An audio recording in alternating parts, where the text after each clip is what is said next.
Hey guys, Mark Lyon here, Lion Horses. Today I got a little tip for you, or a little explanation of why I sometimes ride in an illegal setup.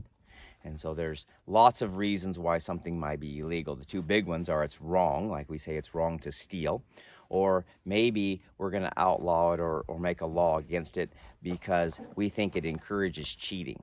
Like that's like insider trading is wrong, is because we think somebody might cheat.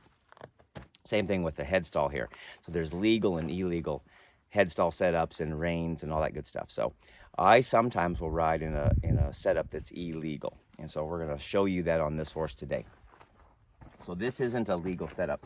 And the reason it's not legal is because this chin curb here is behind the rein. So when you pick up the rein, that chin strap, or if it's in a snaffle bit, it's called a bit hobble.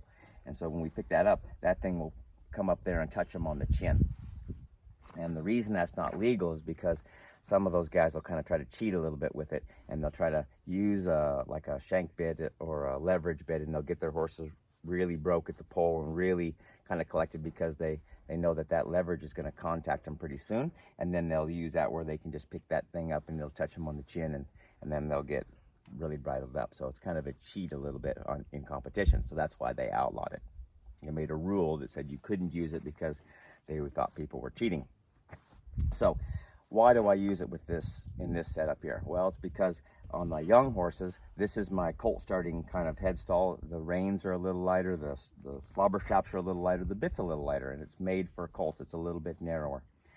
And what happens is a lot of times those colts, that thing will rub on their chin, on their whiskers down there, and then they'll kind of irritate them, and then they'll reach down there and grab it because it's rubbing them. And so then they get it in their mouth, and that's not good. And so it kind of helps keep that bit in the right position. The other thing is when I go to pick up, especially out to the side, it kind of picks that piece up so it keeps everything where it's supposed to be. So it's a little bit handier for that. So that's why I do it. Now, the importance of that bit hobble is in a snaffle bit, if you didn't have that and you picked up and they got to running off a little bit or whatever, and you went to pick up to kind of do the emergency one rein stop, and they gaped their mouth, without that piece, that whole headstall could slide and rotate around. And then pretty soon the whole bit would be sticking, this way, and they would have a hold of the headstall on the other side. If you were pulling on the left rein, they'd have a hold of the right side of their headstall. So their mouth would be in here, and the bit would be hanging out.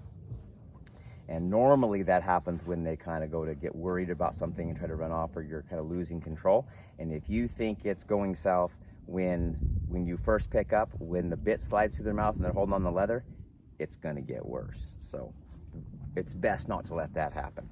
So that's what that bit hobble does. It just keeps the bit in between their cheeks like that, and so it keeps it from sliding through.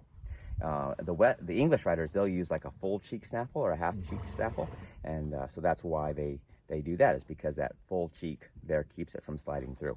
In the Western industry, a lot of times we just use that bit hobble. So that's some of the information about how it's used and why we do it, and like I say, and why I ride this way, especially on the colts.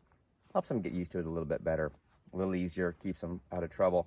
And I just know that it's not legal to show in. So if I'm going to go show in one, I don't normally have this one on there, because you'd get in trouble and get disqualified, and you wouldn't want that. So just some information. Remember, we're all trying to be the person our horse deserves. Hope this tip helps.